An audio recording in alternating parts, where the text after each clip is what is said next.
యేసుక్రీస్తునాథుని యందు మిగిలి ప్రియ సహోదరి సహోదరులారా, తపస్సు గల ధ్యానంలోనికి మీకందరికీ స్వాగతం, సుస్వాగతం. లూకాసు వార్త 23వ అధ్యాయం 46వ వచనంలో యేసుప్రభు ఈ విధంగా పలుకుతున్నట్టు మనం చూస్తూనే ఉన్నాం. తండ్రి, నా ఆత్మని నీ చేతికి అప్పగించుచున్నానని.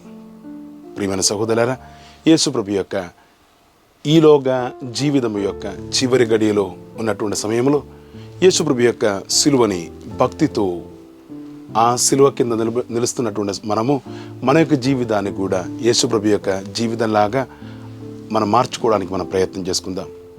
33 సంవత్సరాలు తను ఈ లోకంలో జీవించినటువంటి రీతిగా మనము కూడా మన యొక్క జీవితాన్ని జీవించడానికి, అదే విధముగా దేవుని యొక్క చేతిలోనికి అప్పగించడానికి మనం ప్రయత్నం చేసుకుందాం.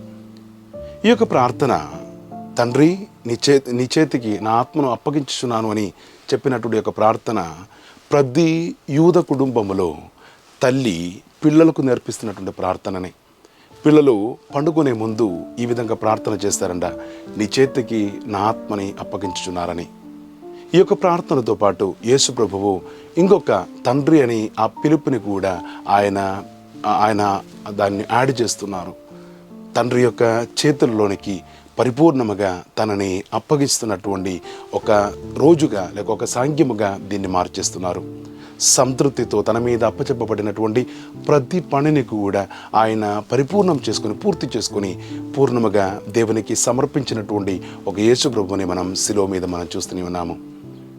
ప్రియమైన సహోదరులారా, ప్రకృతి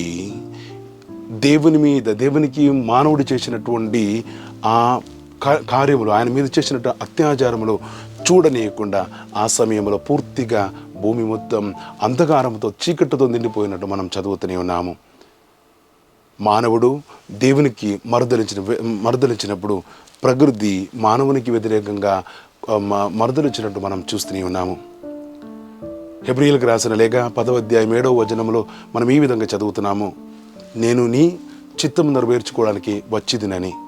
ప్రియమైన సహోదరులారా, యేసు ప్రభువు ఈ లోకమునకు వచ్చినప్పుడు తన యొక్క బాధ్యతను గురించి, తాను ఎందుకు ఈ లోకమునకు వచ్చారని ఆయన పరిపూర్ణముగా అవగాహన చెందినటువంటి ఒక వ్యక్తి అని మనం తెలుసుకోవచ్చు. ఆయన తల్లి కడుపులో ఉన్నటువంటి సమయంలో మొట్టమొదటిగా వినినటువంటి మాట, ఇదిగో నేను నీ యొక్క దాసురాలను, నీ చిత్తానుసారం నా యొక్క జీవితంలో జరుగును గాక అనిదే. దాని తర్వాత బైబిల్లో యేసుప్రభు పలికినటువంటి మొట్టమొదటి మాట లూకాసు వార్త 2వ అధ్యాయంలో మనం చదువుతున్నాము, నేను నా తండ్రి పనిలో నిమగ్నమై ఉండడం మీకు తెలుసు కదా అని చెప్పేసి మరియ తల్లితోనూ యోసేపుతోనూ అడుగుతున్నటువంటి మాటను కూడా మనం చూస్తూనే ఉన్నాం. కావున పరిపూర్ణముగా దేవుని యొక్క చిత్తమునకు తన యొక్క జీవితాన్ని అంకితం చేసుకున్నటువంటి ఒక వ్యక్తి యేసు ప్రభువు.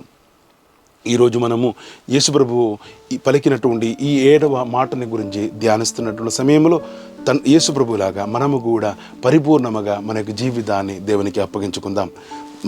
దేవుడు మనకు అప్పచెప్పినటువంటి ప్రతి పనిని కూడా మనం పరిపూర్ణం చేసుకుని సంతృప్తితో దేవునికి మన యొక్క జీవితాన్ని అప్పగించడానికి మనం ప్రయత్నం చేసుకుందాం. అప్పుడు మాత్రమే మనం ఆ దేవుని యొక్క బిడ్డగా మారుతున్నాము.